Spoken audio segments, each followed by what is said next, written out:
The following podcast is a Dear Media production. Welcome back to Probably a Podcast. Guys, who am I? I'm a changed woman. I have my amazing husband here with us as well. He is going to help us break down none other than my birth story. So stay tuned. I've got sweet baby Daisy in her bassinet right in front of us. So if we have to take a little break, if things seem a little edited, they might just be because she's the boss. My favorite thing that James used to say to me was, what, You the James? boss. You the boss. You the boss. But no longer. Well, no, there's just two bosses now. Oh, okay. I like it. Yeah. I like it. Yeah. Picasso. I'm it. I'm outnumbered.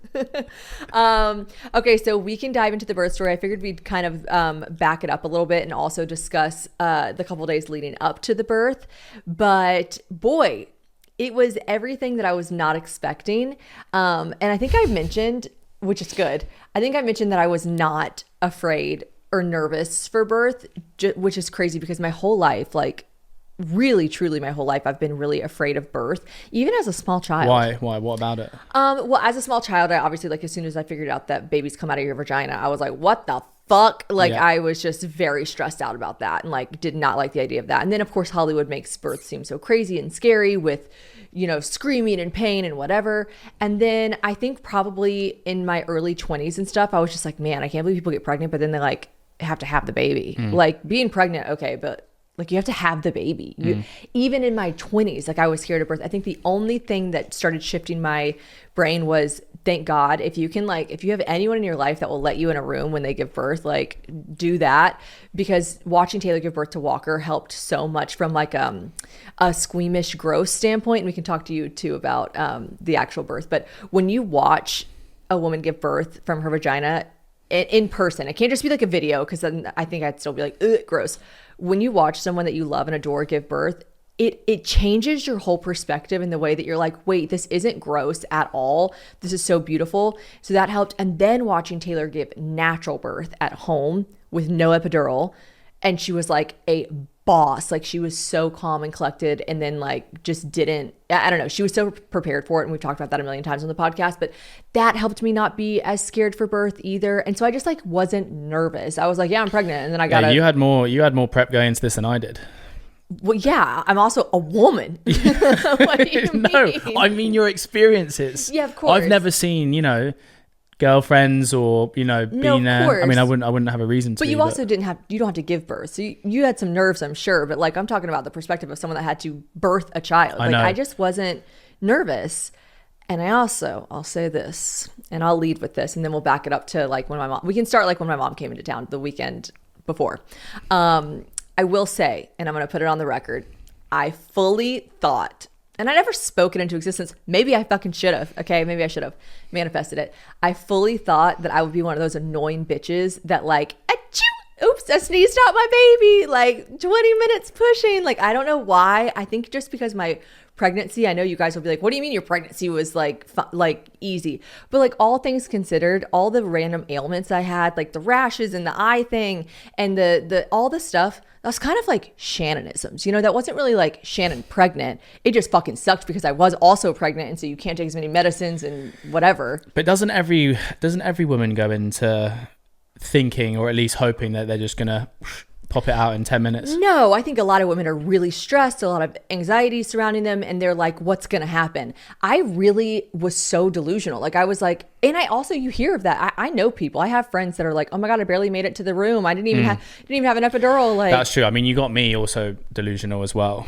because, I was pretty optimistic when we walked in. Yeah. It would be in and out. I just thought this is just going to be a no-brainer, because I think my pregnancy was relatively, like, other than the placenta previa and all that kind of stuff, which cleared itself up, I think I just thought, like, everything's been coming up roses, coming up daisies for me. Like, why wouldn't I just have a nice, easy birth, So all that being said, my mom gets into town. I was convinced, one thing that I was for sure convinced about, and this was so fucking delulu of me, I was like, I'm obviously going to have this baby early. Like, I'm not going to go to my due date. Well, yeah, think about that time where we were going around the room with everyone saying, Guessing. what date do you think? And I think I said the 3rd, the 4th of September. I was like, every baby comes early, don't they? People were guessing like the 2nd of September, like August 29th. Like, I had really started putting hold on stuff like the last week of August because I was like, she could come anytime. My due date was 9/9, which is when I had her. So it's just crazy that I really, that was a mistake on my part. Yeah. I don't even care about me thinking that labor was going to be easy. That was just me being like hopeful. I really messed myself up with convincing myself she'd come early. It made that last week feel like a month. And my pregnancy hasn't felt like that long and tedious to me, but that last week. Yeah, you were over it. I was so over it, but I'm like, I don't know why. I wasn't like. But you were only over it because, you convinced yourself. Correct. You were 100% going to give birth the week before. Correct. That was the only reason why. If you had just stuck with 9/9 in your head, I wasn't you would've uncomfortable. Yeah. It wasn't like I was like, oh, I can't move this last week. It's miserable. Well, sometimes you were. Okay, well, yeah, but that I was also just 40 weeks pregnant. But Yeah. like, I mean to say, like, I mentally fucked myself because I was like so ready. You're an optimist, but hey, there's nothing wrong with that. We were all optimists going into this. Yeah, I mean, I thank God I almost made my mom change her flight to like 4 days earlier. I was like, you should get here sooner than you think. Yeah, And then, in case she comes out in the car ride. Yeah, right. LOL. Okay, so fast forward. So my mom comes the Saturday before. I had her on Tuesday the night. She comes on Saturday. We're on baby watch. We're out walking. We're curb walking. I'm doing all the things, and nothing is happening. I also just intuitively, I just knew nothing was happening. Like, I feel like as a woman, you just kind of know when things are shifting. I said, this shit nothing's happening. I feel the exact same. And I had opted out of, so around 37 weeks, everyone might be different with their doctors. Around 37 weeks, they start offering you cervix checks, which is where they go in to see if you are dilated or if you are effaced or, all the things to do with like maybe labor possibly starting. Now, I did it one time at 36 or 37 weeks, I can't remember. And I told myself I would just do it once out of pure curiosity, but I didn't want to psych myself up. I've seen so many videos where women are like, I got checked every week because you have an appointment when you're pregnant past 37 weeks. You have an appointment every single week. And they offer you the cervical check and a membrane sweep. A membrane sweep is where they go in and the doctor basically just like irritates and like scratches on your cervix. Brutal. To really try brutal. to get you to contract and to tell your body like, oh, we should contract and go into labor. I knew I didn't want to keep doing those either because I just have seen so many videos of women that go in and they get checked and you could be 2 centimeters dilated 3 weeks before. And then you could literally stay 2 centimeters dilated for 3 weeks and keep doing the checks and keep doing the sweeps and nothing happened. And so I didn't want to I was trying to protect my mental sanity. I was like, I don't want to like hype myself up and then nothing happened. Thank God I didn't because literally nothing happened. So yeah, that was a good call on my part. But I got checked. I was 0 centimeters dilated, nothing. I was 0, 0, 0 across the board. I was like, okay. So then didn't get checked on the 38 weeks, didn't get checked on the 39 weeks. 40 weeks rolls around. My mom has been in town for 3 days. Nothing's happening. We're like, okay. My mom's like, every night I'm going to sleep. Like, I do not want to wake up one more fucking day pregnant.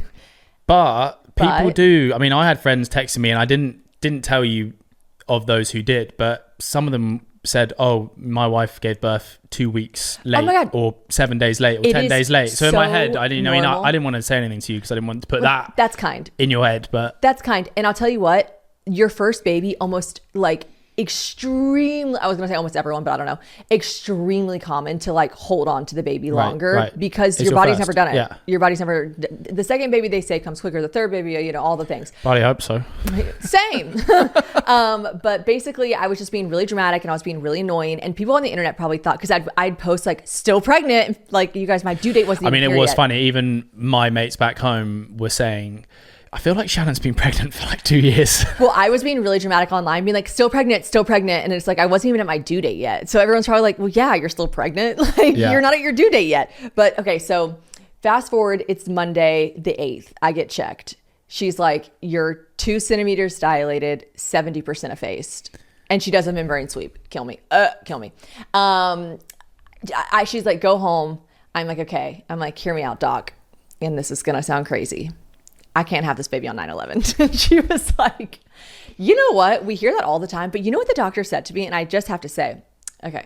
She goes, I find that so interesting for your generation. I was like, to care about 9/11, the biggest American tragedy? What do you mean? And she's like, well, like your generation, like, she's like, of course I remember where I was for 9/11, but it's just interesting to me when people like your generation don't want to have their baby on 9/11. I thought, how young does this doctor think I am? Doc, excuse me, I know you have my charts, but as far as aesthetics, like, how old do I look to you? What generation do you think I'm in? Gen Z? Do you think I'm Gen Z? I was like, no, gosh, I remember exactly where I was. It's such an important day to me. You know, hey, Brian, it's me, Jules. It's not looking good. Like, what do you mean? Like the voicemail, like everything. Like, no, I can't have this baby on 9/11. Anyways, I says to her, also, Doc, I don't want to be pregnant anymore. And she said, okay. And I really was trying to not get induced, but I just intuitively had this feeling. I said, I'm going to give birth on 9/11. I've talked about it too much. I've said too much. It's 2 days after my due date. It feels like that's what would happen. And I would just be like, ding. So I was like, why not just get induced on my due date? Why not? Also, things I didn't realize. Your doctor is either on call or not on call. I love my doctor. I wanted my doctor to deliver my baby, right? And I didn't realize that, like, she's like, yeah, so I'm on call Monday and Wednesday. So the 9th and the 11th. And I was like, oh. So I was like, okay, so what happens if I go into labor on like Tuesday or Thursday? She's like, well, if I'm around, I'll try. Like, I was like, oh, I didn't realize that this is a job for her. Like, yeah, she can't work 24/7. She's not just here 24/7. So I was like, oh, wow. So she gave me the option. Well, she said, go home and see if the membrane sweep, makes you feel any type of way. If not, let's just go ahead. If you want to, she gave me the option to schedule an induction on my due date. I said, yeah, let's schedule it. So I scheduled the induction, and I went home, absolutely no signs of natural labor. And I just knew there wouldn't be. Is there a world though that you could have been induced, like if you wanted to, a week before? Yeah. Oh yeah. I mean, these days doctors love to get you in and get you out. Yeah. Yeah. She might have, I don't know. She might have been like, why? Fall is here, but you know what else is also here? Newborn season, baby. And I just feel #blessed that I had a newborn in the fall season because it's so crisp and delicious outside. But guess what? I'm still sweating so much while I sleep, okay? I wake up every day and I'm like, were you hot last night? And James is like, no. I'm like, really? Okay. So it's really important to me that I have sheets and bedding that is just a breathable, nice, quality, upgraded thing. And if you guys want to slow down and start indulging in the comforts of home and of fall, swapping those busy summer days for quiet weekends, cozy evenings with your favorite shows, and your people, and maybe you're not sweating like a hog like I am, then Boll & Branch is going to give you the best bedding you could ever have. Now, if you are a sweaty girl like me, you're going to be really happy because, like I said, it's so breathable, but it's also so soft. It's like the most extraordinary layers that they do for crisp fall nights. We're sleeping with the windows open these days. Okay, don't come rob us. But like, it's just such a nice vibe. And I want that bedding to match that. It's unmatched durability, craftsmanship, and you get your softest, highest quality sleep. And here's the thing, they're softer after each wash, which you're going to think like there's just no way, because you know how those certain things you have in your closet or like on your bed or blankets, like they're just going to get like scratchier as they go. But no, these get softer with every wash. It's just truly amazing. And there's a bundle option for literally every kind of refresh. So if you want to get like new sheets and blankets, or if you just want to do a complete overhaul, like you're trying to transform everything about your bed. I've been there before where you're like, everything must go. I need all new everything. Then Boll & Branch is going to be able to give you those savings with a bundle, okay? And they're bundles for every kind of sleeper, okay? They've got curated bedding for your coziest, coolest, softest night's sleep.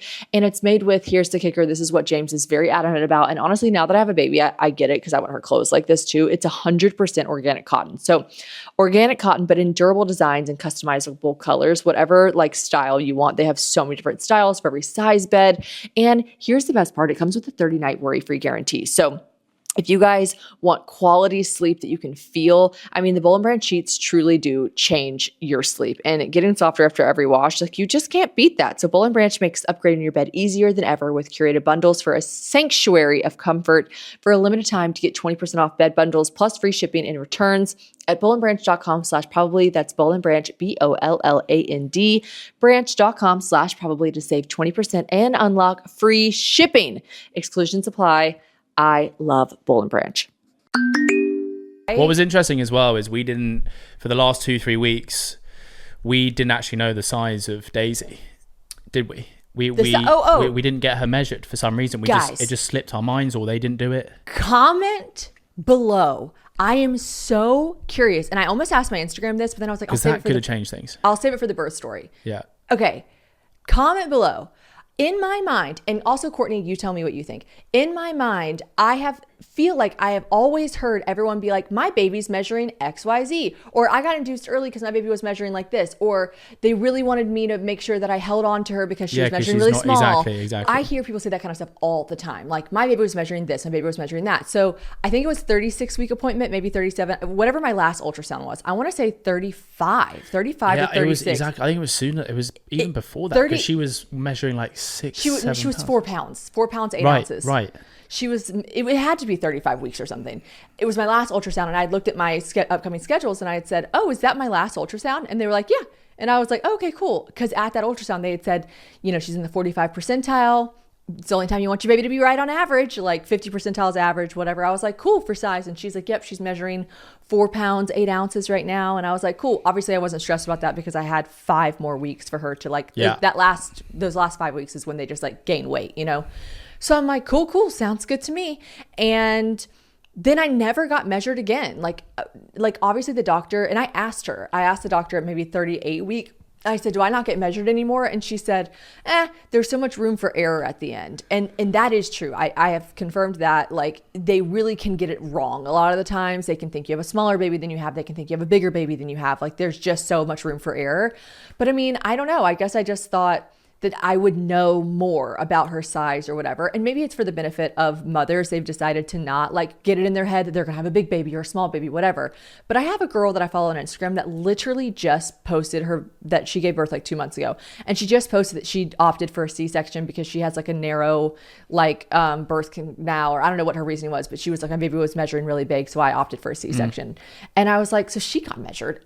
Anywho, I didn't get measured. So that's that. And then it's the night before. They tell me, we might have you scheduled for the nighttime induction, or we might have you scheduled for the morning. I get my email and they say, you are scheduled for 5 a.m. for an induction. And so you need to be here at 4:30. Guys, I live 30 minutes away from the hospital. So that means we had to wake up at like 3:45, but we were, it's an exciting wake up call. I did have this like last final hope that I did all the like wise tales, like vinegar, balsamic vinegar, and took a bath with clary sage oil and evening primrose and like all the curb walking and everything. I knew that night. I said, I'm not waking up with my water breaking. I'm going to get induced. So we wake up, we go to the hospital. It's exciting. My mom's with us. James is there. And so to get induced for vaginal labor, they give you Pitocin, which is a synthetic version of oxytocin. And what time did they give you that? About 6? Yeah. Oh, okay. 6:30. So this is great. So I texted Mary Carl and I asked her some question. I can't remember. And she's like, let me check my notes. And I was like, oh, let me check my notes. So she sent me this not screenshot, but a copy and paste of like time-stamped and notes when she went into labor. And I thought, that's genius, because one, I know everyone says that they forget their birth story, and that's why you should do it pretty quick. Daisy's 2 weeks old in a couple of days. So like, this is kind of quick, but like most people try to record it like a week after because you just forget everything. And I'm looking at these notes that I wrote down, and I definitely would have like forgotten a ton of it. So shouts out Mary Carl. That was a great idea. She didn't even tell me you should do this. I just thought that was smart that she did that. Wait, were you taking notes whilst you were giving birth? Yes, in labor. Well, I'll tell you when they stopped. You can tell. Yeah, there's an abrupt stop. There's an abrupt stop. Okay, so came in at 4:30. And then by 5:30, I was in the delivery room, which was huge, by the way. Yeah, it was massive. I thought, is this where we're sleeping? Yeah, that's not where we were sleeping, by the way. No. When they moved me up to postpartum, I thought, what's everyone moaning about? All these dads being like, oh, wait till you see the bed. And I thought, this is deluxe. It was huge. I was like, baby, we got the VIP room. Yeah, I actually was like, check out the other rooms. Are we VIP or what? I think they were all this big. I was like, look, there's even a bath. Yeah, there was like there was a birthing tub in case you wanted to, labor in the tub. I obviously did not make it that far because I was like, give me that epidural now. But came in at 4:30. Then by 5:30, I was in the labor and delivery room. She checked my cervix at 5:45. I was 3 centimeters dilated and 70% effaced. So that was when I first entered. That was like what I was. So then she started the drip of Pitocin at level 2, and I felt a very small contraction. So Pitocin, like I said, is a synthetic version of oxytocin. It's what induces labor, and it basically just like tells your body to start contracting. So, and then people do say labor can feel a little bit more intense because you're synthetically like starting it with Pitocin. Contractions can feel a bit stronger. that's just what people say. I've never felt a contraction before this. I would say, yeah. If what they say is true, I feel like that is true. They were really strong. I said I've felt a very small contraction about 5 to 10 minutes in. At 6:40 a.m., my Pitocin was now at a level 6. And I'm feeling period-like cramps and my stomach tightening, but nothing crazy. I'm writing this, LOL. Very manageable, I wrote. Very manageable. The doctor came in and broke my water at 6:50. That was crazy. I was so scared of that. I don't know why, because like I know that they put this big like crochet hook in you. It wasn't. It was just like a. Oh, I didn't look at it. It was just a straight little rod, and then they just. Oh, really? Popped it, yeah. Yeah. It was nothing too aggressive. I was like, oh my God, this is going to hurt. This is going to be bad. Because keep in mind, I don't have any like pain medicine at this point. No, it just like was a little thing. And then I just felt a gush of warm liquid. And she's like, there's your water. And I was like, imagine that. 7 a.m., I feel period level cramps. 30 minutes later, contractions unbearable. Made me throw up. So do you remember that last? So I had like this one last big contraction. Yeah, sent you over the edge. And it was so painful. I was like, I'm going to be sick. And then I did get sick. I threw up, which thank God I hadn't eaten anything because they told me I wasn't allowed to eat anything. Because our meal the night before was spaghetti, which was so crazy. Why'd I do that? Yeah, like, but none of that came up. I must have digested it. Yeah, everything went straight into the baby. Yeah, she loves spaghetti. One thing I'm not ever going to apologize for is being obsessed with the Kardashians, but one thing I love about the Kardashians is they are putting out some quality products, okay? Skims, I am such a fan, always have been, but really got to know Skims in a different light when I got pregnant because they have this Fits Everybody collection. And when I tell you, I am a prime example of someone who can speak to and give you a proper testimony on it actually fitting everyone. Because something I used to love, well, I still do, is their Fits Everybody, their triangle bralette. Okay, I had a smaller chest. Okay, so their triangle bralettes were amazing from the Fits Everybody collection. I love them because even though I had a smaller chest, like you still need the bralette to support, okay? And I was a bralette connoisseur, and this one from Skims was just amazing. Then fast forward, I'm pregnant, okay? So my body's changed, all right? I'm still loving the Fits Everybody maternity dresses. If you guys ever saw me in like a gorgeous, stretchy, like ribbed dress, I promise you it was Skims. It was definitely from the Fits Everybody collection. They have so many great things. Now, postpartum, I'm loving their bodysuits. They're just sucking me in while also just like still being that stretchy material that I love that just like contours so nicely to your body. It is called the Fits Everybody collection because it truly does fit everyone. They have so many things too in that collection. They've got underwear, like I love their thongs. I love all of their like briefs, their just bikini ones. It's just fantastic. I've been using Skims for so many times now, but I never realized because I kind of was just the same size for a really large portion of my life. But then one day when you get pregnant and then you go through postpartum and then you're like, wow, my body has seen so many different versions and Skims is worth the hype. Like it really is just amazing. I'll never go back. The Fits Everybody collection specifically is amazing. So if you guys want to shop Skims, the Fits Everybody collection at skims.com. After you place your order, be sure to let them know that I sent you, okay? Just select podcast in the survey and then you click on my show in the drop menu that follows, okay? Because that is really important to me. I want Skims to know that I'm out here plugging them because I am obsessed with their products. So shop Skims Fits Everybody collection at skims.com, select podcast, survey, click my show. You know the deal. So one thing that I had learned about the epidural was that you need to order it a little bit sooner than you think because it's not like order it on demand and then they bring you a soda. Like they have to wait for an anesthesiologist. They have to have someone come in. It's like a whole thing. And they said it can take up, my nurse did tell me, she's like, it could take up to an hour to get it once you order it. So if you are uncomfortable, order it. And I was like, okay. And it was the most busy day of the year for babies giving birth. Oh my gosh, wait, I have to say this part. This is, I think Just I mentioned this. Perspective. Yeah, I think I mentioned this on the podcast beforehand because I, of course, I'm being targeted for everything with baby related stuff. The most popular birthday of the year is 9/9. Okay. So 9/9, I know going in is the most popular day to give birth. I think I even mentioned it to my doctor and she's like, yeah, it's September. It's always busy. They call it like their Black Friday. Like it's so busy in September anyways for labor and delivery. So I guess that it's the holidays, December time, people just get frisky. So I no, also I'm probably on a long list of people asking for an epidural. So as soon as I felt like uncomfortable, I asked for the epidural, and then it took about 20 minutes to get there. And that was like right when I was like throwing up from the pain. And honestly, my contractions, I think, were like 3 minutes apart, and it was really bad. But hadn't before that, the doctor had come in and said, yeah, okay, so all good. I'll come back at about midday when I think, things will start happening. So in my mind, yes, I'm thinking midday, we're having a baby. The doctor did say, this is awesome. I had gotten checked, and I think I was at like, I didn't write this down, but once the contractions were really bad, when my last cervix check was at like 7 centimeters and 80% effaced, and the doctor was like, I'll see you at noon. That's probably when you'll be about 10 centimeters and ready to push. And I'm like, okay, sounds good, queen. We're going to have a baby at lunchtime. I get my epidural. You can help me with this part of the story. So, I had been on, I'm on the side of TikTok where everyone's like, advocate for yourself, stand up for yourself, these are your rights, and this is your this, and this is your that. And as you guys know, like, hematoma gate, I just had like a really not favorable situation happen with just like, an amazing dentist, I'm sure, but like a younger dentist, I think. I don't know if that had anything to do with it. But all that being said, I've just been very like cognizant to like ask for what I want in regards to like my body, my mouth, my vagina, my belly, all the things. The important stuff. All the things James loves and adores about me.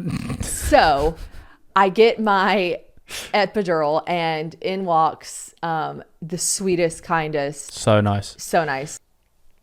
Student anesthesiologist. Says student. Giant badge, student. Yeah. And she's like, hi, I'm here for your epidural.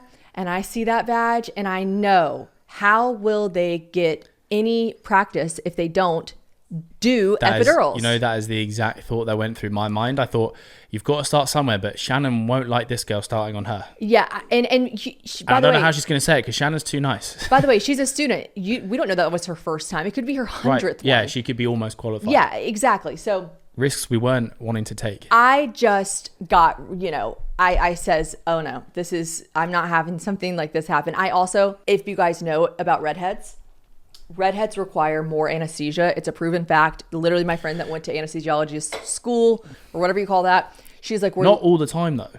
No. Not all the time. But most redheads do require this because we literally have a mutation in our genes, the MCR1 gene or whatever. And my friend literally sent me, she's like, we're learning about you in class today. And it was a slideshow, and it said natural redheads, mutation gene, blah, blah, blah, blah. We just we require at times more anesthesia. Me, I definitely do. With Novocaine, when I had my wisdom teeth taken out and I was under anesthesia, when I had my eyelid appointment, they all had to give me more anesthesia to knock me out. Now, here's the thing about giving birth. You don't want to be knocked out, okay? You actually need to be... You need to feel something. You need to be able... But there's a tricky line there, right? Okay, so let's go back to the student. So the student walks in, she's like, I'm going to be... I don't know what she could have said anything in the world. I was not listening to her because all I could she came in to ask you questions. So that's when I thought, okay, so actually maybe she's just doing the prep work, so then she'll tell the boss and she might have been. Anyone listening to this might be like, LOL, Shannon, she wasn't going to administer your epidural. I don't know, but she was very sweet, and she starts the process of asking me questions, telling me what's going to happen, telling me how it's going to go down, blah, blah, blah. And I look at her and I say, I do not mean this in any way, shape, or form disrespectfully. I'm sure you are so wholly capable of doing this.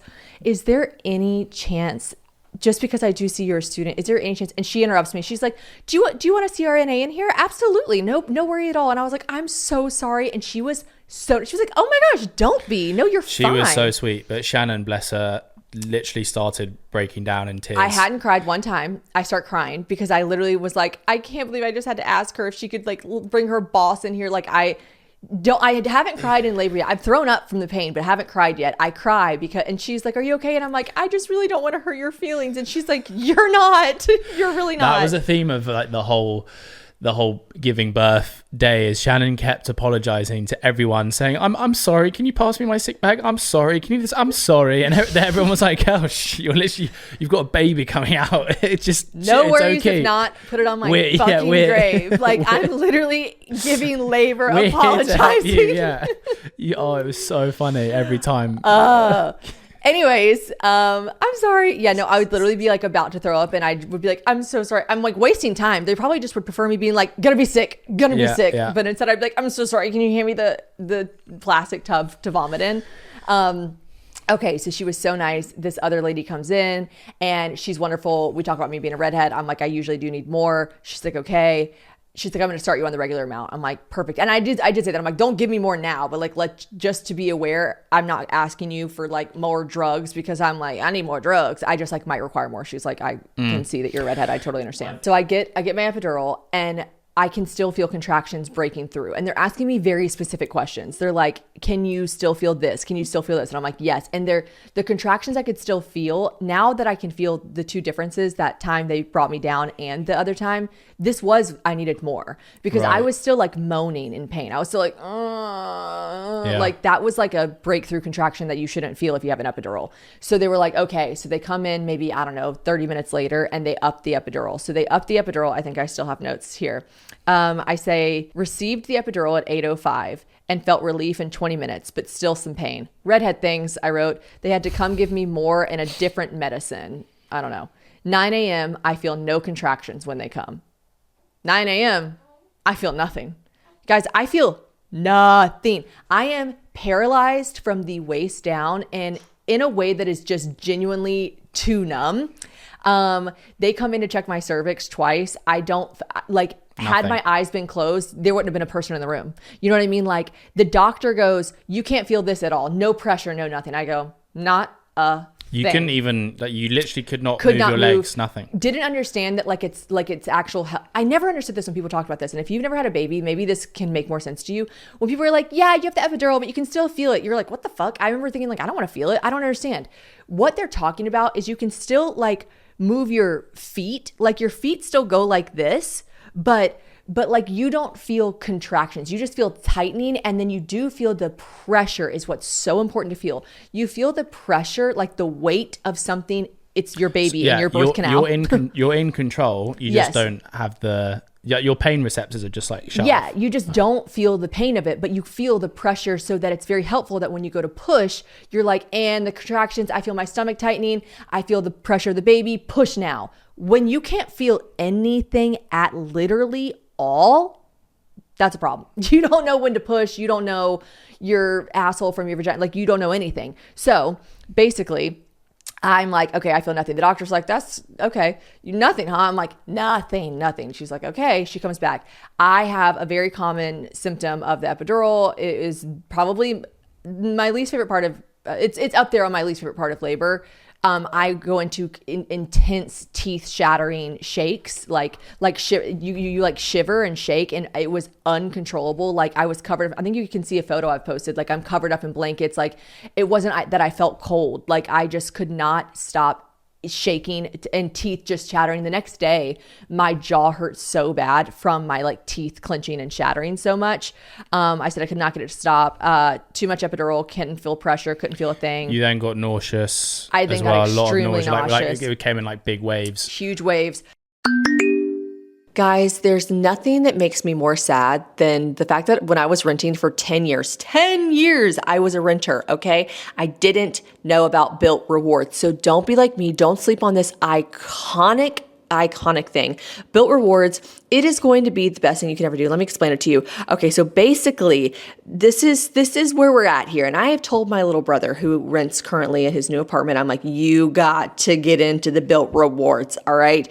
And this is where you can earn points in your monthly rent payment, but here's how they're gonna make it possible to get more outside of your home too. So if you're paying rent every month without earning anything in return, like that's just crazy. Don't be like me. The rewards program is designed for renters who want to earn something for their largest monthly expense.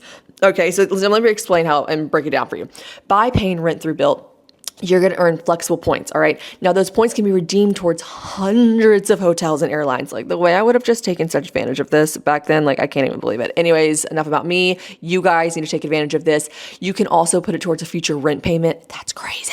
Your next Lyft ride and so much more. But it doesn't stop there, okay? Built is really that girl. Like, Built is about making your entire neighborhood more rewarding, okay? Wherever you live, you can dine out at your favorite local restaurants. You can earn additional points. You can even get VIP treatment at certain fitness studios, okay? Enjoy exclusive experiences that are gonna be just for Built members, and it's gonna be every month because Built is turning this monthly expense into an opportunity that's gonna earn rewards and discover the best that your neighborhood has to offer, okay? Like your rent is finally working for you, which is just iconic because nobody wants to pay rent. But if you have to, then Built makes it worth it. Built is revolutionizing how millions of people are paying rent by rewarding their members with points and benefits all around their neighborhood, like I said. So if you want to earn points on rent in and around your neighborhood, wherever you call home, go to joinbuilt.com/probably. So that's JOINBILT.com/probably. You better make sure you use my URL, that's /probably, so that they know that I sent you.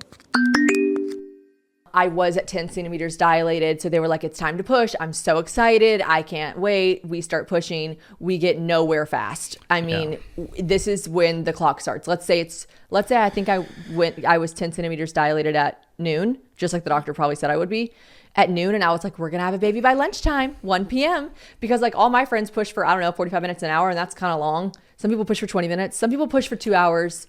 But like, relatively speaking, I don't think an hour is long. I think no, agreed. I think a lot of people probably do push for 2, 3, 4 hours. Yours was just. I don't think people push for 4 hours. I do not think people push for 4 hours. I don't. Maybe not. Maybe comment not comment common. below if you know a lot of people that have pushed for 4 hours. Maybe not common. I don't think it's common to push that long. But you did take, and this isn't taking away your effort, but you did take a couple of naps. Okay, so sorry, I gave birth at 6 p.m. I'm saying I pushed for 4 hours. Right. I was pushing on and off for 6 hours. Well, but you also, I think I actually pushed for 4 hours. It took longer because we had to just wait for your epidural to subside. They had to come back. And the only way to do that was just like, right, well, you might as well sleep and rest. Yes. For it to just. So the reason they they ended up coming back to lower my epidural amount was, one, because I couldn't feel anything. So it was really hard to like understand when and how to push. And two, my mom, so this is the part that I had to text my mom about. I said, it was very hard and confusing to know when to push. I couldn't feel anything about an hour and a half into pushing. So I'm already pushing for an hour and a half now with no progress. The doctor came in at one point and was like, let me see you push. And she's like, you need to push harder. And I'm like, it's hard. I don't know when or how. I can't feel anything. She's like, okay. Which was difficult because it's like the amount of energy you used for those pushes is insane. You push for 10 seconds 3 times in a row. So you take a deep breath and you push for 10 seconds. And I mean, for 10 seconds. And then they give you a 2-second break and then push again for 10 seconds. And then push again for 10 seconds. So you're 30 seconds of intense pushing, and then you just wait for your next contraction. And then the contractions were probably at that point like every minute and a half, 3 minutes. 3-4 minutes. Not 4. A minute and a half, 3 minutes. So the pushing is very exhausting. So about an hour and a half in, they are like, okay, my mom says this. I am so out of it probably now. I have like no memory of this, and it probably is because my blood pressure was so low. Yeah, so I saw on the screen. I don't understand the blood pressure numbers. I saw your numbers on the screen and I thought, gosh, they're low. And I was surprised. I was like, why hasn't anyone said anything yet? And that was when you were also feeling the most nauseous you'd ever felt. And so immediately, I spoke to your mom. I said, are you saying that? Blood pressure? And it was low, like dangerously low. And that's when the guy came in, gave you medicine for that to get your blood pressure back up. That took another, half an hour, 45 minutes to get you to come around again. Right. But that was probably at the lowest, I think. You were at the lowest when your blood pressure had gone and you were just... I had no energy. Nothing. I had too much epidural. I had been throwing up. And then my mom has a picture of my blood pressure because she goes, I was going to give that nurse 2 more seconds before I said something. And my mom has a picture of it. My blood pressure was 50/20. Yeah. So I asked my mom, I was insane. Like, what does that mean? She goes, 20 is the baseline, like 20, like 0's dead. And I was like, oh my God. Yeah. And so my mom said she didn't have to give the nurse 2 seconds. The nurse immediately called anesthesia back in, said she needs some blood pressure medicine right now. I really don't remember this. I remember they came in and were like, how are you doing? And I was like, bleh, like sick, throwing up, teeth chattering. And they gave me so out of it. Something to help my blood pressure. And then my mom has notes here. It says at 12 o'clock at noon was when my blood pressure was 50/20. All these times are probably that I'm listing before. Like I started pushing at 12. I don't fucking know. These are just relative. But my mom has blood pressure was 50/20 around 12 p.m. Nurse calls anesthesia back. They give you a shot of something for your blood pressure. The next reading was about 12:20. It was 93/46. At 12:50, it was 105/51. And at 1, it's like dipping in and out, but it basically just goes back up and I feel better again. And then I'm like, oh. And then she's like, you have to keep pushing. And I'm like, kill me. Okay. So I keep pushing. After they fix my blood pressure, they decide we need to fix your anesthesia. You have too much. So they come in and they lower my anesthesia, and it's at the perfect amount. I can move my feet. I feel pressure. I don't feel pain. It's what it should have been at all along. But like, it's just a tricky thing, you know, like I need more, but I got too much. It's like, no one's at fault here. It's just like, you know, the qualms of being a redhead. So I then push for, like James said, on and like I say when I tell people the story, I'm like, I pushed for 4 hours because I pushed from 12 p.m. to 6 p.m. when she was born. But I did literally they made me take a nap. They're like, you have to take a nap. You have to get your energy back. So at some point I ate a popsicle, threw up the popsicle, and then took a 30-minute nap. And also at one point you took a nap and you were napping when I could see Daisy's head. Yes. So like Daisy was chilling in your birth canal for genuinely 2 hours. It was really frustrating. Was wild. Which was probably in there for 4 hours. What was really frustrating was when I got to that point where James and Taylor and everyone's like, we can see her head. I wasn't crowning, but you could see. Yeah. At that point, I thought, here we go. We could see her hair color, and me and Taylor were like, oh, we yeah, can see her hair color. Yeah. And I was like, and that gave us, I think that gave the whole room, that was a turning point where we finally managed to get hope, because from my side, obviously, I'd never done this before. I didn't really know what was going on. Shannon was pushing, stuff wasn't going.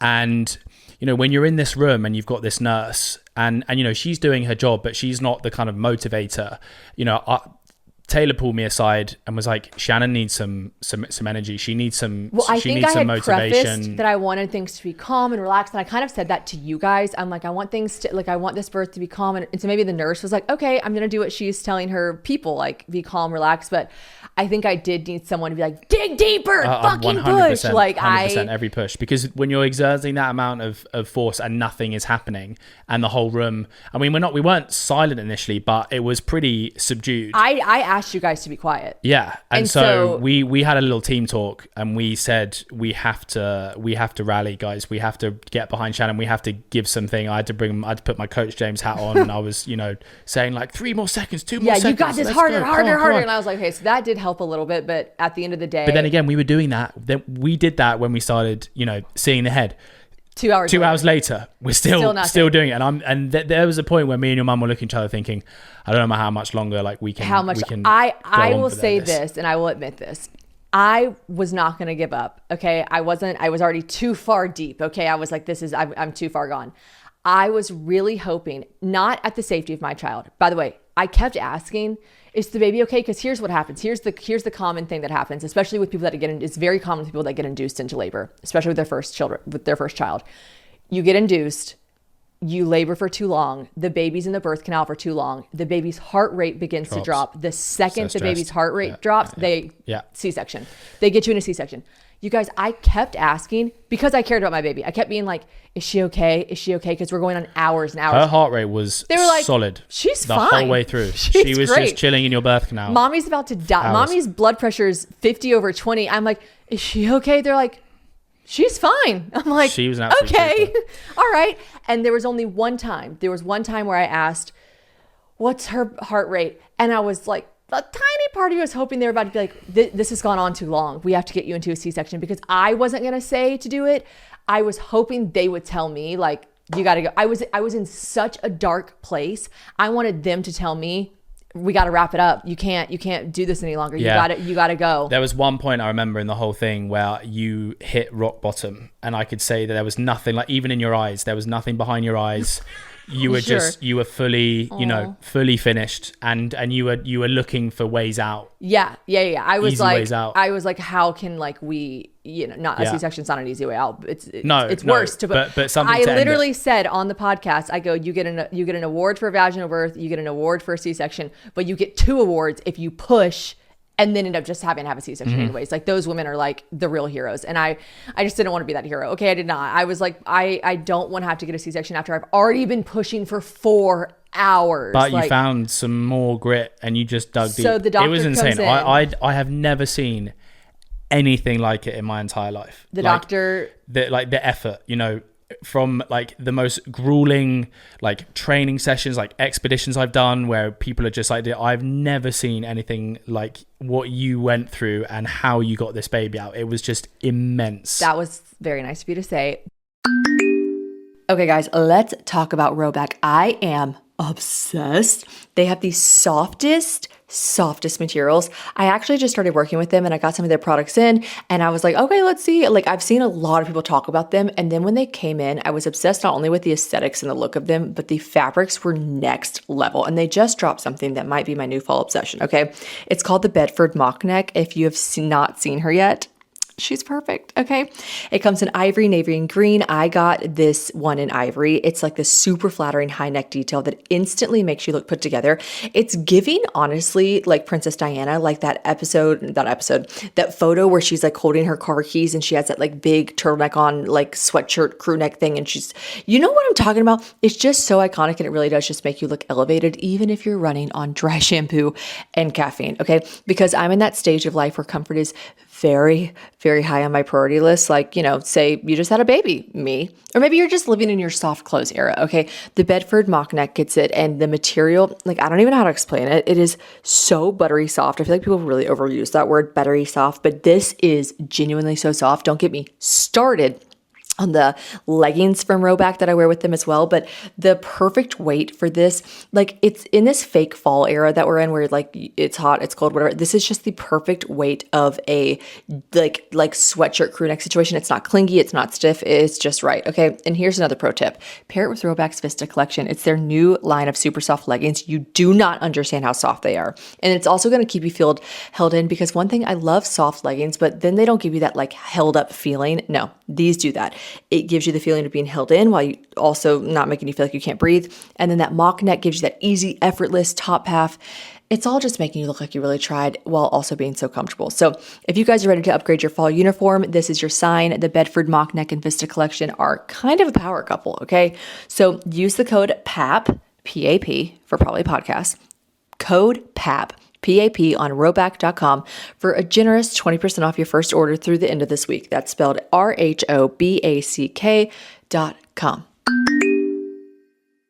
Basically, if you're familiar with labor and delivery, we did every method that you could possibly think of over the course of 4 hours. We had the handlebars, we had the pushing, we had arching my back, we had crunching my thing. The three people in the room, Taylor, my mom, and James, they were all so sore the next day because they were holding my back up and they were holding my thing. Then the number one thing I was not prepared for was a method called tug of war, where they literally bring you a sheet, knotted up sheet. And I'm thinking, what the fuck is she talking about? We're going to play tug of war. The nurse is like, we're going to play tug of war. Give your husband the rope.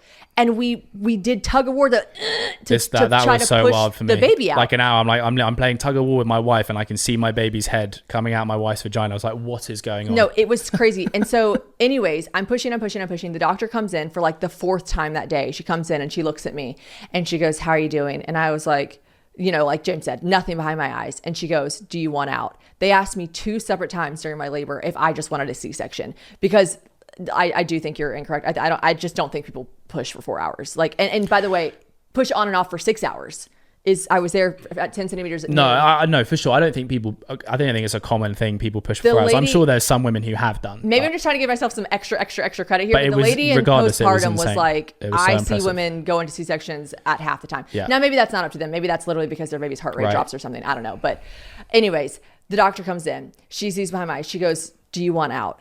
And I think about it because I'm like, this is what I wanted her to say to me. I wanted her to say to me, do you like, but it's because she put it in my court. I was like, no. I thought she was saying, do you want to get this baby out? As in, are you still good to keep pushing? She was saying, do you want out? Right. And I was like, I can't say yes. I need them to tell me you have to go for a C-section. So I looked at her and I go, I want this baby out. I want this baby out of me. And she goes, okay, let's get it out of you. And now I don't know if this is just Tennessee. Courtney is being the sweetest nanny and producer right now. I'll feed you in 1 second, Princess Peach. So basically, the doctor in Tennessee, I don't know how it works in your state. I talked to Jackie when I was telling her my birth story, and she was like, what? The doctor comes in the second you're at 10 centimeters and you push with her the whole time. I'm like, really? With us, it's just like your nurse pushes with you the whole time. And then when you're basically like about to be crowning, then the doctor comes in to do all the like catching the baby, sewing the up, like doing all the stuff. So long story short, she comes in, I'm still at that same point James talking about. You can see the tip of the baby's head, but I'm not crowning and I'm not progressing and nothing's there. I think the doctor decides in that moment to be really amazing and sweet and give me more time on the busiest day of the year than she probably would have. She meant business. When she came in, there was so much. She put gloves on. She had these boots on. She was she came in and I was like, oh damn, this is what we need. And she just went in and she was like her forearm was like inside of you, like feeding the baby. I was just like, she said, what's stalling? Let's see what's stalling. She said, let's see if the baby's face up, face down. She goes elbow deep into me. Literally, I saw her hand just disappear. I was like, they asked me twice if I wanted a mirror. I said no. I cannot see this right now. I was like, Shannon, you don't want a mirror right now. No, you don't want to see it. And she feels and she goes, there's an ear. She's whichever way you're supposed to be, face down. Face down. She goes, she's face down. She goes, I'm not sure what's stopping her. I think it was just me being so exerted. And also, her tug of war technique was way better than mine. Yeah. I didn't want to, when I was doing the tug of war, in my mind, I had to give you some tension, but I didn't want to freaking pull you off the bed. Whereas when she came in, she's like, let's do tug of war. I'm like, I've done this song and dance before. Not with her. She was not fucking around, you guys. She meant, and she said to me before, she goes, my only thing with tug of war is if you're going to let go, tell me beforehand. And I thought, why the fuck would I let go? Yeah. Because she was literally pulling me off the table to the point that I physically had to go. Yeah. Daisy Patricia Middleton was brought into this world on tug of war. Okay. That is how she entered the world. It was a beautiful, wonderful thing once she decided to come. That was fantastic. I think the doctor and I pushed for, what would you say, 20 minutes? 15? You and the doctor? Yeah. No, longer than that. It was still a good 30 minutes. 30, 45 minutes. I mean, at that point in time... I don't think it was 45. I mean, I had no concept of time at Me that either. point. So, anyways, it was probably around 30 minutes. It was quicker than any previous... Correct. And then we did. She was here, and I will say, the second... Well, it's so euphoric. Like, I could try to come up with a million different pretty words and crazy words, but there's literally no word to explain what it feels like when your baby comes out of you and they put her on your chest. There's just no words. But the first thing I thought was when they put her on my chest, she's big. I thought, I had no concept of how big she'd be. And I don't know, I guess I just thought she'd be like a cute little normal sized baby. And she was like, immediately I was like, that's a big baby. It's like her cheeks, like everything. She was just so big. And I was like, so thrilled. But I was like, I wasn't expecting her to look like this. And I was like, now, and then I was thinking, now it makes sense. Yeah, everyone. She took so long. Everyone in the room was like, oh. And so maybe that's also, maybe I wasn't thinking she's big, but I thought her cheeks were big and her lips were big and she's so cute. But everyone in the room was like, oh, big girl. Like, not them body shaming my child, right off the bat. Not her entering this world being body shamed. So basically, yeah, I was like, oh, okay, this makes a little bit more sense. Anyways, I have her on my chest. I get everything I wanted. Everyone was so sweet. Delayed cord clamping, did everything I wanted. I was so sweet. And then I held her on my chest for 2 hours before they weighed her or anything, because I just wanted to be skin to skin with her for a while. And then they weighed her. Which was, by the way, just for anyone giving birth to women, that's something that I think I was really nervous about. Yeah, but they were cool. Naturally, they did want to take the baby straight away and weigh her and do all that stuff. And Shannon just said, "Hey, I just want to hold on to my baby for an hour or 2 hours. Is that okay?" And they were like, "Yeah, sure, we'll come back." They were great. Didn't even flinch. So definitely ask. I thought, because I'd been prepped a little bit, that sometimes nurses will be like, "I'm gonna bring her right back, Mama. Don't you worry." They kind of don't say no, but they don't say yes. They just say "No, don't worry. She'll be right back. This will only take a second." And I was very I only just said it once, and I said it really sweetly. Y'all know me. No worries if not. I was like, "Can I just hold her on my chest for 2 hours before y'all weigh her or anything?" And they were like, "Of course." And then they gave me a full 2 hours, which was so nice. Yeah, and even I got to do some skin to skin. Yeah, it was lovely. And then they came in and weighed her, and then she weighed 9 pounds 1 ounce, and we were like, wow. Damn. She was 22 inches, 21 and a half, so let's round up, 22 inches long. And can I give them the stat though? All of her. Oh yeah, go ahead. She was most popular birthday of the year. 110 babies born that day in that hospital. The next day, the doctor Daisy told us came out number one heaviest baby, girl. 110. I was like, she is a champion already. The doctor came in the next day in postpartum. She was like, and I said something like, "Busy day for you yesterday," and she was like, and all the nurses were talking about it too, because I kept referencing it being a popular birthday, and they were like, "Yeah, our nurse actually that delivered her the whole time, she was amazing. She stayed. Her shift started at 5 a.m. Her shift ended at 5 p.m. She stayed till 5:45. I don't know what this woman makes in overtime, but it better be so much. She was such an angel, angel, and stayed past her shift, because right when she was set to leave was when things started really kicking off, pushing. And it would have been really hard for me to do a shift change and have someone new in there after I'd been with her for 12 hours. Like, it would have just been tough. She came and got me out of the waiting room, you know? They're just incredible. I mean, a 12-hour shift of doing that. And she does that day in, day out. And she just you could just tell she like loves her job and loves her life. She was amazing. So impressive. So anyways, I was so happy. But the doctor comes in the next day into postpartum, and she was like, yep, 110 babies born yesterday. She said at one point, what was the stat? 36 babies born from the hour of 4 to 6 p.m. Yeah, they would decide to come out at once. And we did the math, and we were like, it's like a baby every 15 minutes. 15 minutes. Yeah, like, that's crazy.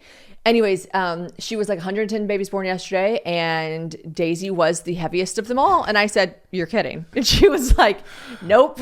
Shannon. She said second runner. Her first runner up was 8 pounds, 8 ounces. I said, not even close. At some point as well, remember, at some point, because just of like your petite like pelvis, we had to like shift your knees inside, pull your ankles out to change your pelvis, because Daisy was just hitting the top of your pelvis. Yeah, she goes, we need to shift you a little bit. Daisy's head keeps going into your pelvis bone. I was like, actually, I couldn't really wrap my head around that at the moment. I was just like, whatever. I can't really, now that you're saying that, I'm like, that's crazy. Limbs are everywhere. This podcast is sponsored by Squarespace. And let me tell you guys something. I reached out to Squarespace personally to ask if I could work with them because I am such a fan. Squarespace is the all-in-one website platform for entrepreneurs to stand out and succeed online.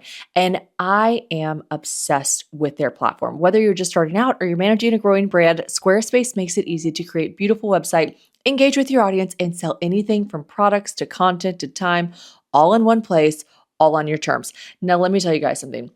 Even if you're not selling something, but you just need to make a fancy, glossy website, but you're like, I don't want to pay someone to do all that. And listen, I really respect and appreciate all the people that are out there coding.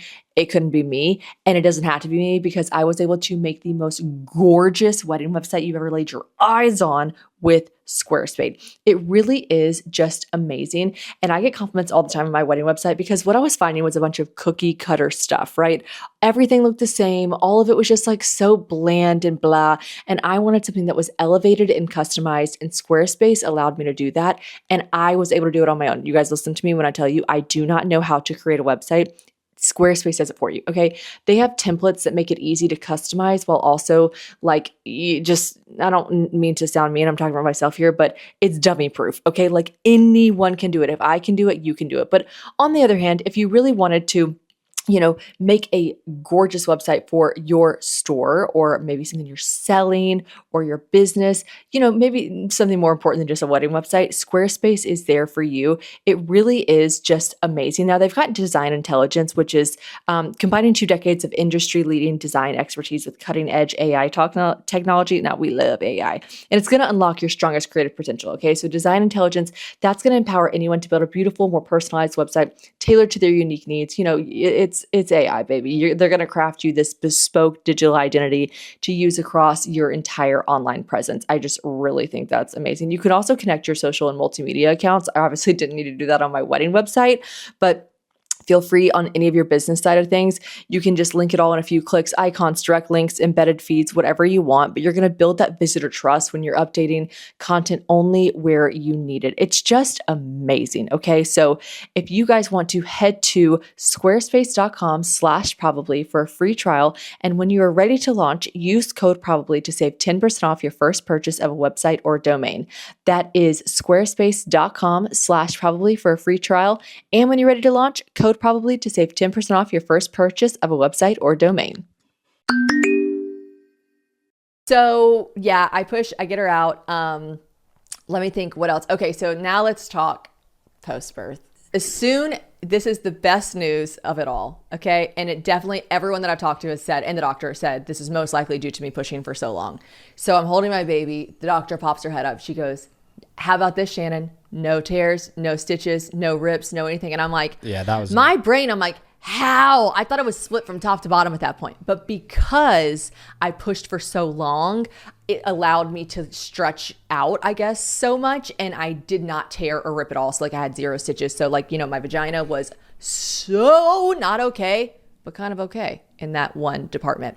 Now, the next thing she says to me is, we're going to get really specific here. I'm going to give you guys my whole medical chart. I'm sorry if my in-laws are listening to this.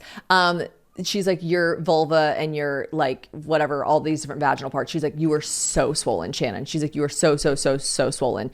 You're not going to be able to pee on your own. It's not going to work. She's like, we're going to put a catheter in. And now this is something that I kind of assumed everyone got. It's not. You only really get a catheter if you have a C-section. So let me tell you something. I was loving the catheter, okay? Because you didn't have to move. I didn't have to move. I was A-okay with the catheter. You're in so much pain after you give birth. The idea that some women, and most likely me next time I have to get birth, would have to just get up to go to the bathroom. And you were drinking a lot of water. I was because that bag was filling fast. Yeah. I also had 3 bags. And you had no idea. I had 3 bags of fluid as well. But yeah, my mom was like, you are really filling these bags up with these catheter bags. But basically, yeah, I get a catheter because they're like, you're not gonna be able to pee on your own for, a solid like day. They're like, we'll talk about getting it out in the morning. I'm like, okay. Because I gave birth, like I said, 6 p.m. So like, let's just say, and it's not 6 p.m. but I'm not having you guys look at my daughter's birth chart. So why do I care? I don't give a fuck. No, I do. I care. Okay. Around 6 o'clock. So I had the catheter. I'm in postpartum upstairs. Room is much smaller, guys, much smaller. We have an amazing nurse up there. Oh my gosh, like they were such godsends. That first night is such a blur, but still so sweet. Like postpartum nurses were all incredible. And the next day we had a British one come in. I was like, no way, there is a British nurse. It was such a mind fuck for me. The nurse comes in the next day that we had that night. She's like, hello, Shannon, James. No, she comes in and she goes, guys, guess what? And I was like, oh, yeah, I thought what's going on? What? I thought, what? I had the heaviest baby. I already know that. Yeah. I was like, what? And she goes, I'm about to go off my shift. Also, shouts out to Nurse Macy. It was her bachelorette. She was going to Cabo. Slay Queen. I hope you had the best time. And she was like, your next nurse is British. And I was like, no way. And she was like, yeah. And it was just amazing. Hannah and Grace, like they were amazing. Grace wasn't British, Hannah was, but am I allowed to say this? Is there HIPAA against me saying the nurses' names? I don't know. They were lovely. We loved them. They were wonderful. Yeah. But yeah, Hannah was British and they were great. And we only stayed in the hospital one day. I wanted to go home. I really wanted to get out of there, but I thought like they really were going to give a lot of pushback, but I think they were probably we had 110 babies born yesterday. Get the fuck out of this room. You're also recovering very well. Daisy was doing pretty well. Yeah. So there was no need for us to. So they let us live after a day. Now let's get to the nooks and crannies of it. So my vagina is so swollen. My sweet nurse tells me every time she checks me, you were so swollen. Like you were still, because I'd be like, how's that looking? And she's like, way more swollen than most people that just gave birth. I'm like, perfect. Okay. But I have a catheter and I'm living La Vida Loca. Okay. I don't care. I'm like, fine by me. But I will say the epidural wears off and then your options are Tylenol and Motrin. That's what they give you. And I says, ow. Okay. I'm in pain and I'm in the pain that most women are in, that they say is very normal. It's where you feel like your butthole and vagina are going to, like the first time I got up to walk, I was like, I feel like, and they're like your vagina and your butthole are going to fall out. And I'm like, yes. They're like, very normal. Now, as you guys know, because I talk about it at length, I'm a hemorrhoid girly. Okay. I am. It's been my biggest fear with birth, but I always thought, like I said, that maybe I wouldn't push for that long. And so the hemorrhoids wouldn't be that crazy. So I pushed for 4.5 hours and Taylor says to me, because I just asked her, I said, shoot me straight. I won't lie as well, because I was down the business end for pretty much the whole thing. I want to ask you about, because you were dead set on not looking good, but go ahead. Go ahead about my butthole. No, I just thought, like everything else, I thought, yeah, this is, obviously happening and this is amazing. I can understand. And then I did there's a few times I would just look at your butthole and I just thought, sweet mother of God. That is going to be a long recovery process. Yeah. So Taylor said at one point, Shannon, if you want me to shoot you straight, at one point it looked like a spiked wheel, just like the hemorrhoids being the spikes, I guess, and my butthole just being inside out. James said, I said, my butt hurts so bad. My vagina did not hurt at all. Like I was like, my butt. James is like, yeah, babe, I imagine so. It was inside out for 4.5 hours, and I was like, okay. It's also just where all the pressure amounts to. Yeah, because they say to like push from your butt. Yeah, they say to push like and also your bum is not designed to give birth to a baby. You know, your vagina is, so that adapts. Your bum doesn't. It just right. Bum doesn't dilate. Force. The bum does not dilate. I wish it did. So Anyways, you were still though in the grand scheme of things, given like how long you're in labor for and all of that. You were like walking around. I mean, Shannon being Shannon, she couldn't sit still anyway. But you were walking around the house a lot sooner than I anticipated. At home, when we got home, I was walking like day 2 and stuff. Yeah. But here's the issue with walking. So after I got my catheter, I got something called a lazy bladder. Okay, and that is where your bladder and your urethra are so used to emptying, like with the catheter, that you can't hold your bladder. So when I tell you guys, I would stand up and my bladder would just empty. And I called the doctor. They're like, oh yeah, you have a lazy bladder from the catheter. And I'm like, lazy bladder. Perfect. I have a lazy bladder. I did not know how long that was going to last. Every time I got up, I would be literally holding my vagina. I'm wearing a hospital grade pad and diaper thing. It's soaking all the way through. I'm like, oh my God. And you can't help it. You're like, please, no. I'm almost at the toilet. Like I'm inches away from the toilet. My body's like, I don't give a fuck. Okay. We're literally peeing. We're peeing everything that we need to pee. And it was so frustrating because I just kept peeing my pants. Like I would have to change this medical grade diaper, hospital grade diaper so often because it was just filled with my whole bladder. That lasted 2 days. She got her bladder back.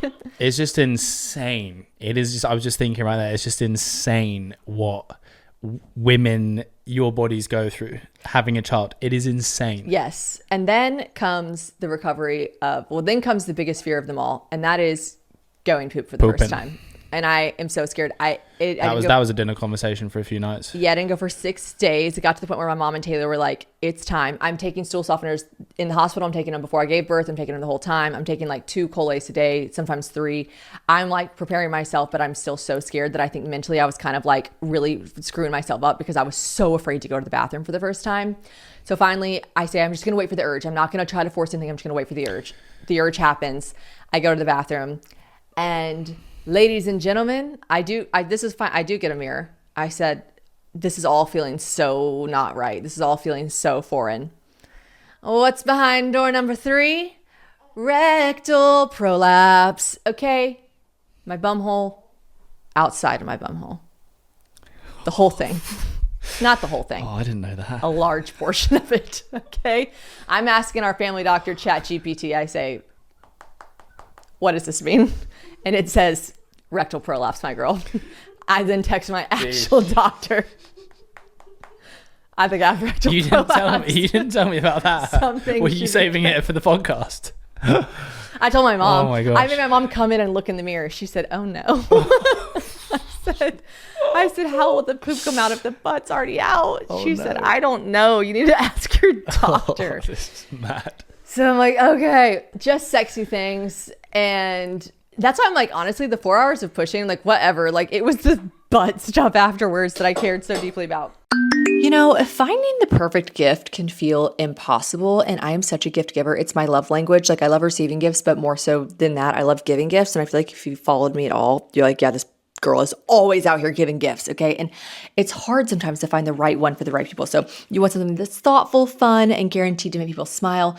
And that is why Baked by Melissa is my go-to, okay? These bite-sized cupcakes, I know you guys know what I'm talking about. They are viral. I remember, like, before I was even an influencer, seeing these cupcakes and thinking I've got to get my hands on them. They look delicious. They look amazing. They look so cute and so pretty, while also truly looking like mouth-watering. They're these bite-sized cupcakes, and they're always going to be a crowd pleaser because they got flavors that everyone is going to love. They've got this really cool, unique packaging. It's like this like bubble packaging that perfectly doesn't touch the top of the cupcakes. It's amazing. And I just know it's the one gift that will make people happy every single time. Now, these cupcakes are made entirely by hand.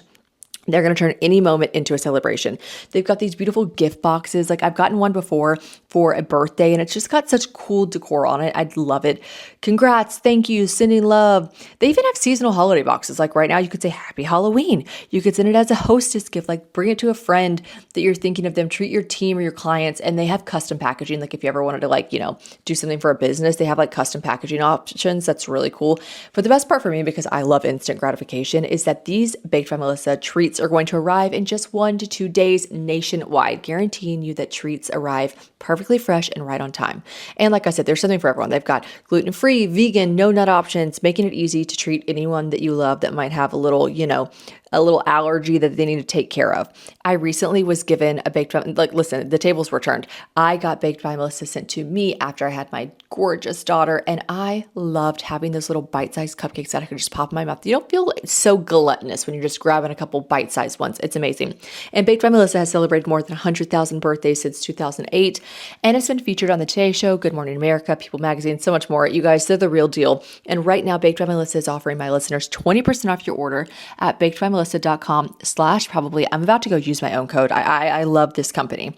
Now that is bakedbymelissa.com/probably for 20% off your order. bakedbymelissa.com/probably.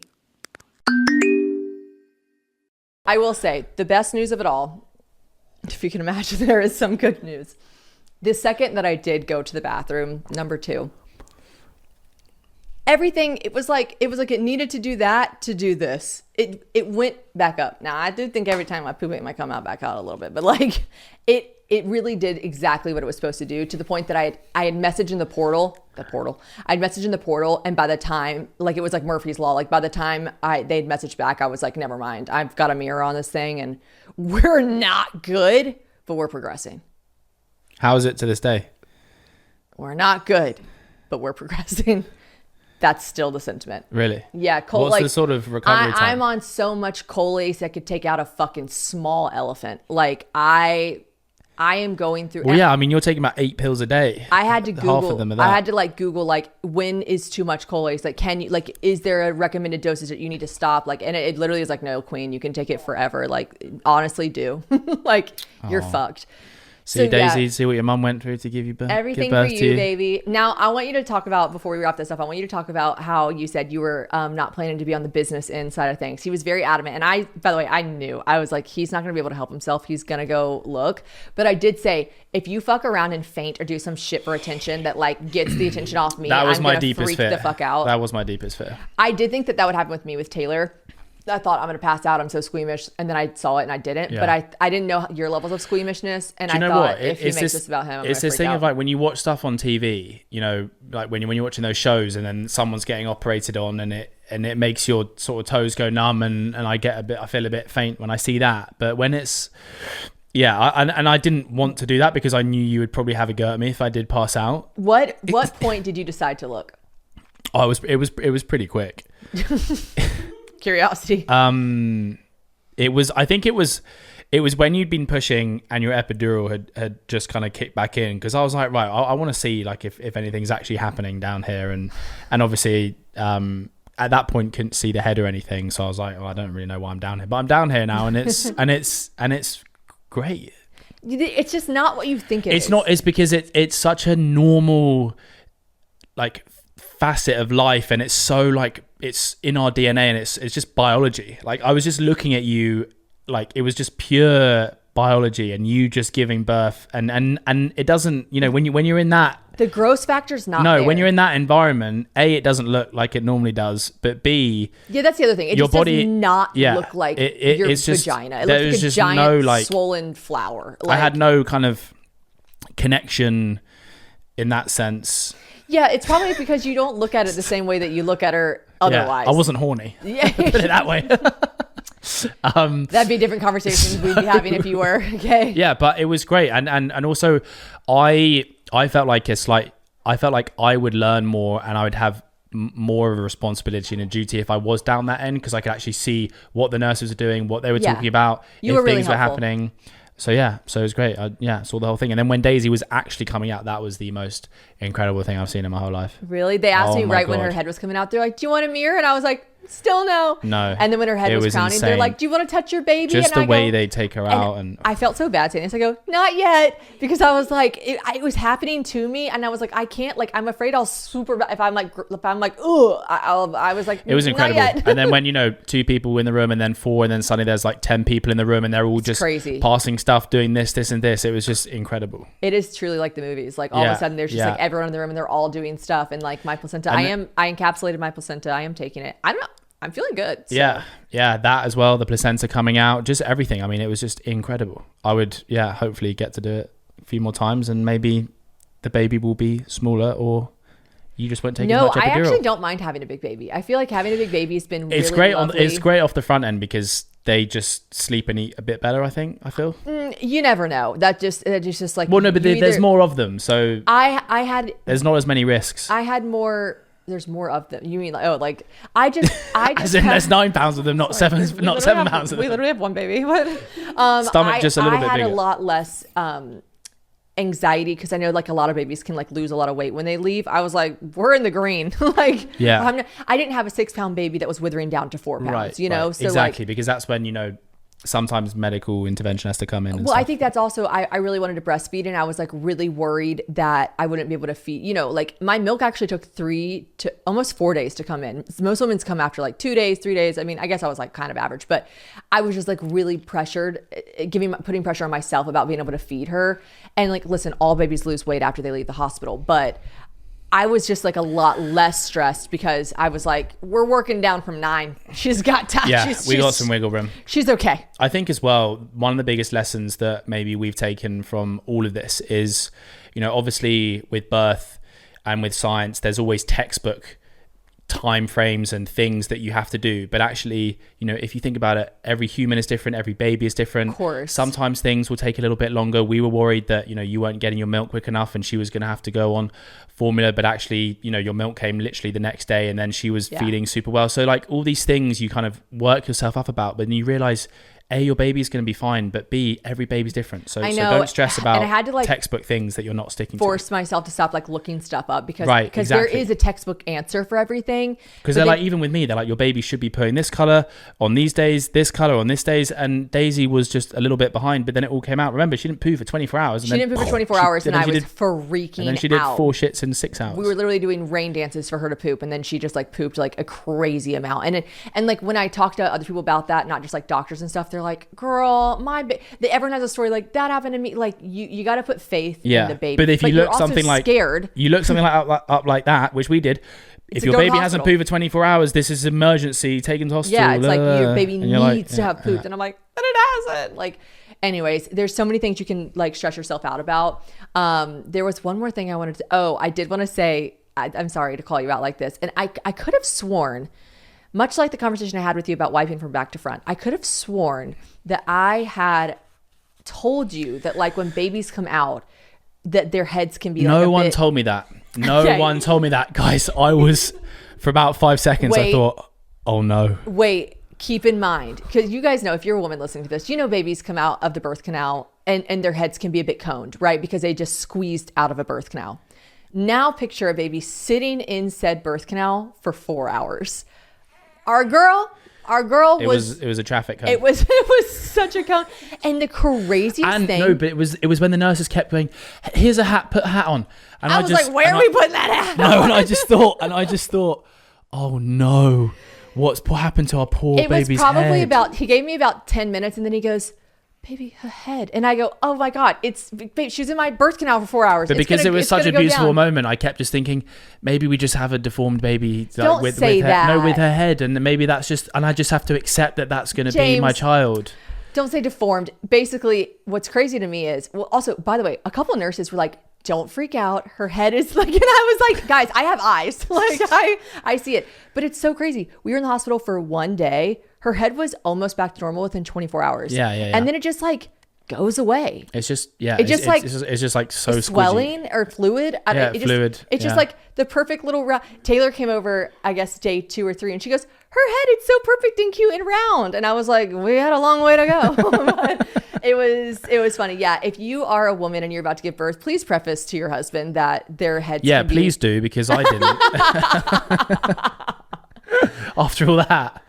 So that's my birth story. And yeah, everything, like I said, is coming up roses, coming up daisies. She's been wonderful. We've been really lucky. She's 2 weeks and 1 day old. So I'm going to knock on all the wood when I say that. I know babies are ever changing and they say, don't ever talk about how your baby's a good sleeper because then she won't be a good sleeper. But these last 2 weeks, and everyone says it over and over and over and over, but all everyone ever says is like, oh my gosh, those 3 weeks. They all say 3 weeks. Is she not a newborn after 3 weeks? 4 weeks? I don't know.